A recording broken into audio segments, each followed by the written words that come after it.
오늘 주시는 창세기 말씀은 19장 12절로 22절까지 말씀입니다. 그 사람들이 롯에게 이르되 이 외에 내게 속한 자가 또 있느냐? 내 사위나 자녀나 성 중에 내게 속한 자들을 다 성 밖으로 이끌어내라. 그들에 대한 부르짖음이 여호와 앞에 크므로 여호와께서 이곳을 멸하시려고 우리를 보내셨나니 우리가 멸하리라. 롯이 나가서 그 딸들과 결혼할 사위들에게 말하여 이르기를 여호와께서 이 성을 멸하실 터이니 너희는 일어나 이곳에서 떠나라 하되 그의 사위들은 농담으로 여겼더라. 동틀 때에 천사가 롯을 재촉하여 이르되 일어나 여기 있는 내 아내와 두 딸을 이끌어내라. 이 성의 죄악 중에 함께 멸망할까 하노라. 그러나 롯이 지체하매 그 사람들이 롯의 손과 그 아내의 손과 두 딸의 손을 잡아 인도하여 성 밖에 두니 여호와께서 그에게 자비를 더하심이었더라.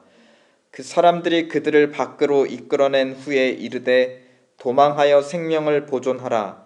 돌아보거나 들에 머물지 말고 산으로 도망하여 멸망함을 면하라. 롯이 그들에게 이르되 내 주여 그리마옵소서.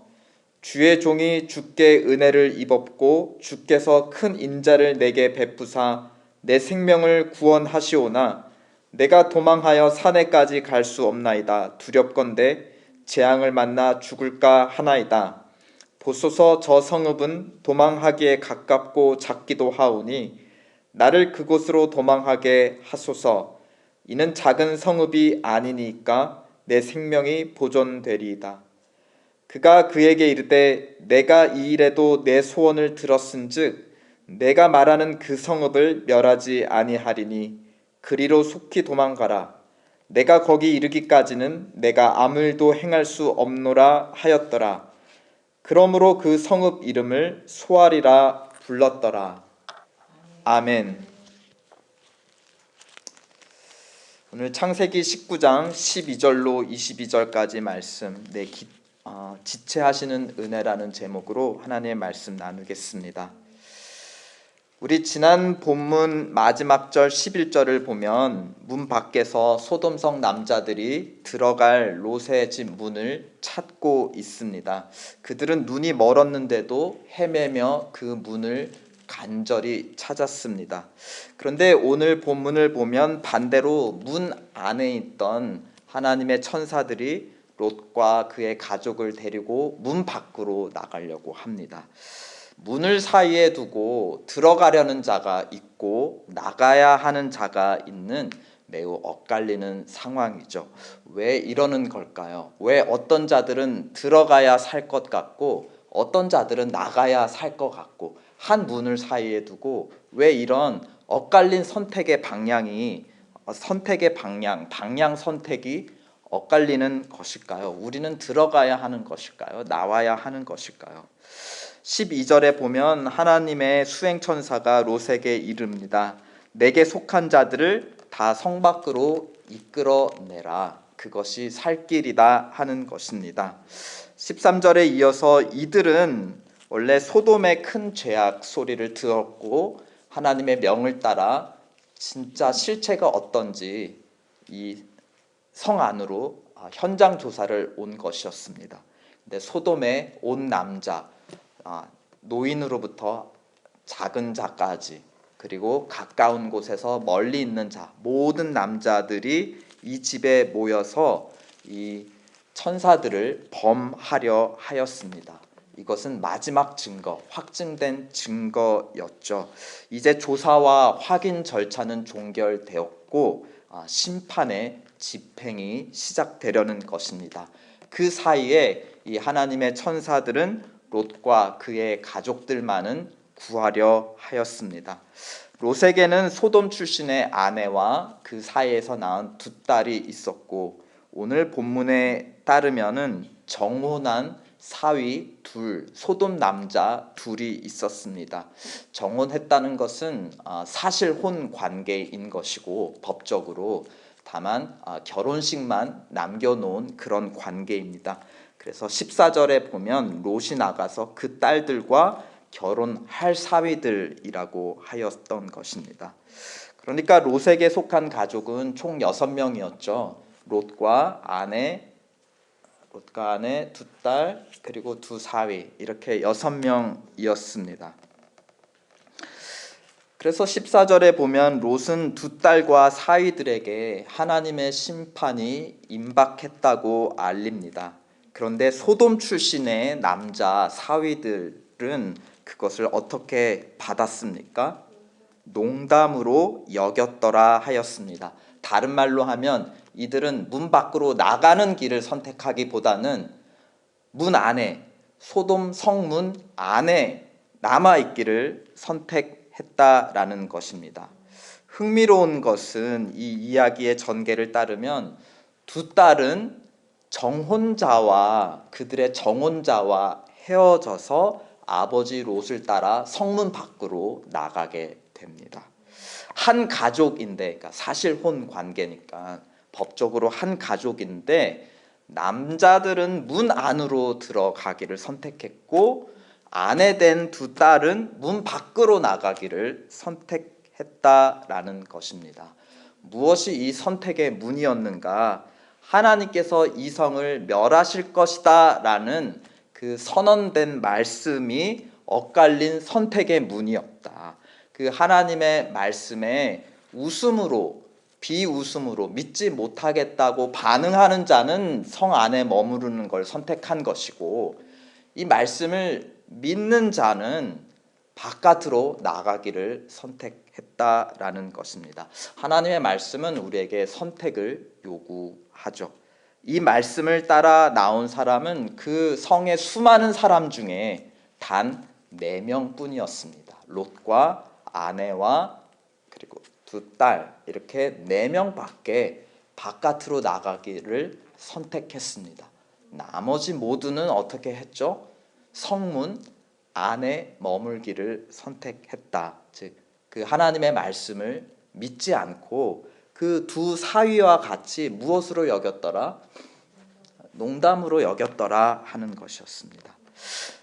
롯은 하나님의 말씀을 믿고 문 밖으로 나가기를 선택했습니다. 그런데 15절을 보시면 동틀 때에 천사가 롯을 재촉했다 하였습니다. 아마 밤새도록 롯은 짐을 쌌던 것 같아요. 근데 이제 동이 막 터오고 해가 뜨면서 심판이 시작되는데 임박했으니까 재촉을 했다 하는 건 이제 그만 싸라 하고 재촉을 했다. 근데 16절의 시작을 보면 그러나 롯은 여전히 지체했다 하는 흥미로운 표현입니다. 지난 본문에 이어서 우리는 롯의 이중성을 다시금 확인을 합니다. 문 밖으로 나가야 되는 것을 알면서도 여전히 문 안에 지금 계속 머물러 지체하는 모습, 소돔을 떠나려 하면서도 여전히 소돔 안에 머물려고 하는 그 이중적인 모습을 우리는 롯에게서 봅니다. 그러자 16절, 기다리다 못한 천사들이 어떻게 합니까? 함께 읽어보실까요? 시작. 그러나 롯이 지체함에 그 사람들이 롯의 손과 그 아내의 손과 두 딸의 손을 잡아 인도하여 성 밖에 두니 여호와께서 그에게 자비를 더하심이었더라.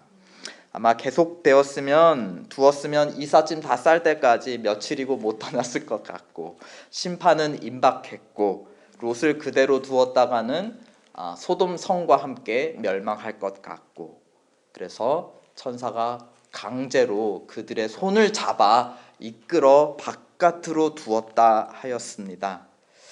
이 강권하는 행위에 대해서 마지막은 이렇게 설명을 하죠. 무엇이라고 설명합니까? 여호와께서 그에게 자비를 더하셨다 하였습니다. 롯은 계속해서 자신을 위해 떠나기를 지체했습니다. 더 챙기려고, 그렇죠? 자기의 생명을 위해 떠나기를 지체했다면 하나님은 롯을 위해서 자비를 베푸시고 또 베푸시고 더 하셨다. 즉 그를 기다려 주셨다. 그가 나갈 때까지, 다른 말로 하면 심판을 지체하고 계셨다는 것입니다. 롯도 지체했죠.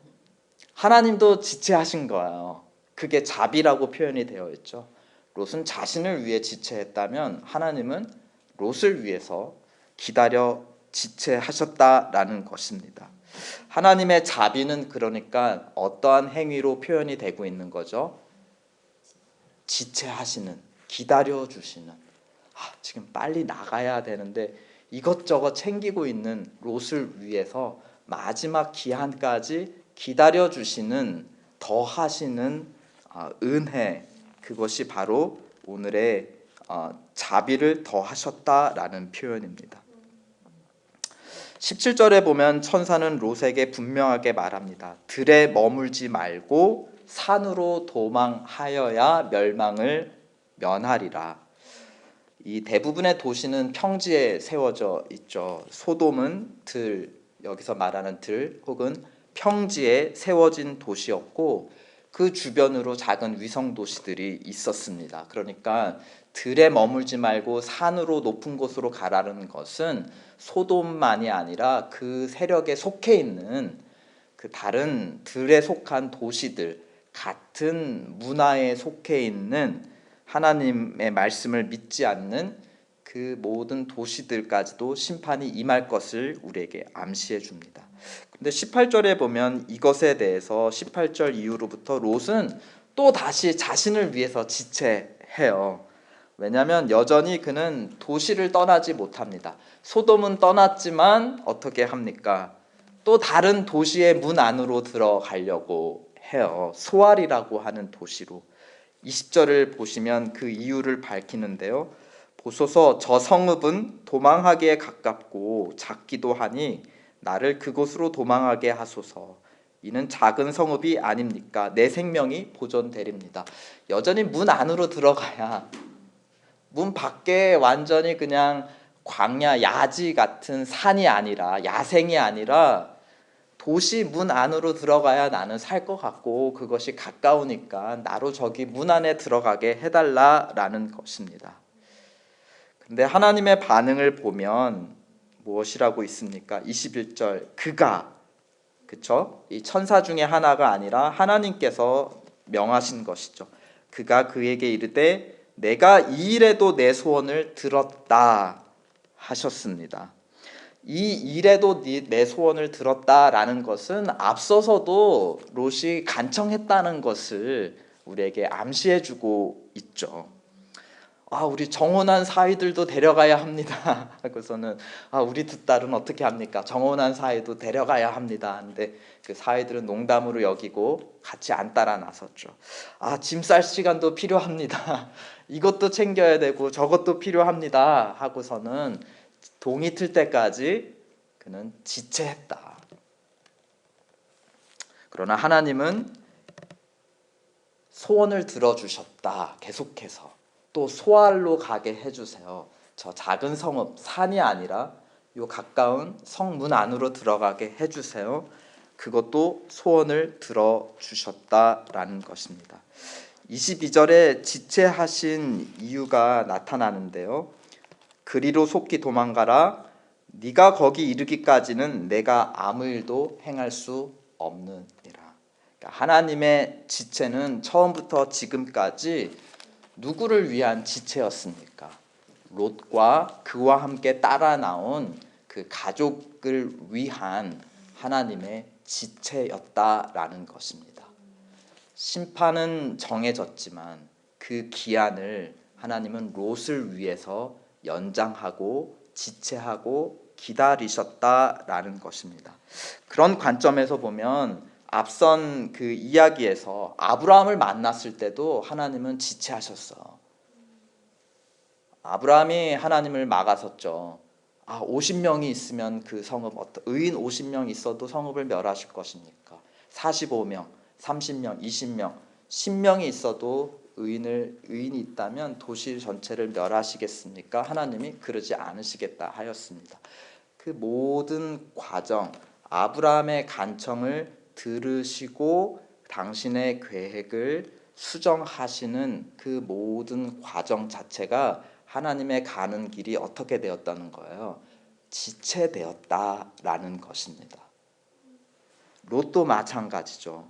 그의 소원과 간구를 하나님께서 들으심으로 지체하셨다라는 것입니다.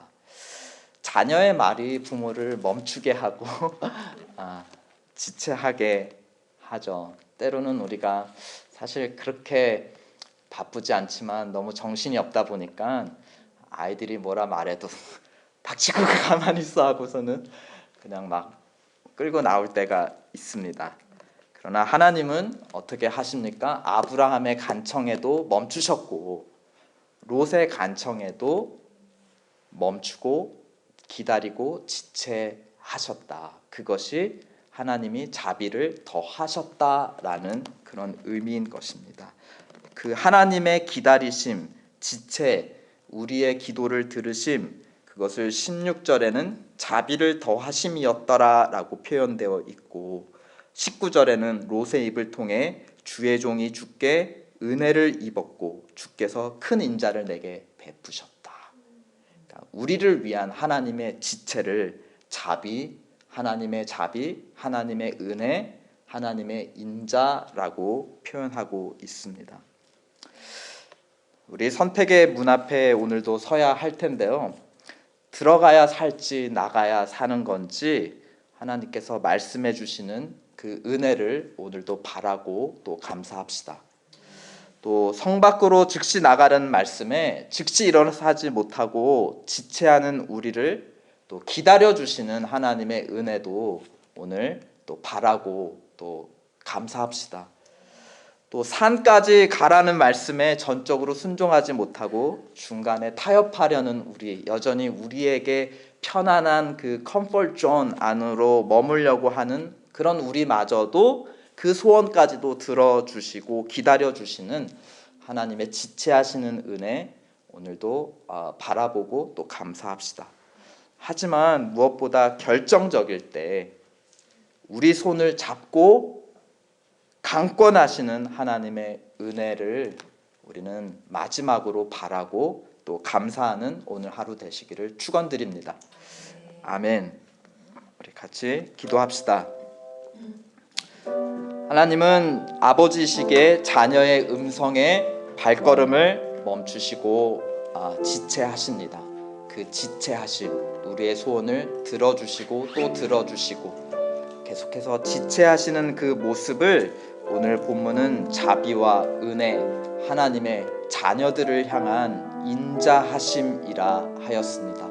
사실 하나님의 진정한 마음은 세상이 멸망치 않고 다 회개하여 구원에 이르는 것, 모든 세상의 만물을 자기의 것으로 사랑하시는 것이 하나님의 마음입니다. 그러므로 그 마음을 진정으로 아는 자는 하나님께 간구하게 되고 하나님이 멈추실 것을, 지체하실 것을 우리는 확신하고 그렇게 우리 오늘 기도할 수 있어요. 오늘 우리가 이 새벽에 기도할 때 하나님 지체하시고 그 귀를 우리에게 기울이시고 들으실 것입니다. 그러나 끝내 모든 것이 협력하여 선을 이루는 길로 우리를 이끌어 주실 것입니다. 그것을 믿고 하나님의 은혜에 기대어 이 시간 함께 기도하겠습니다.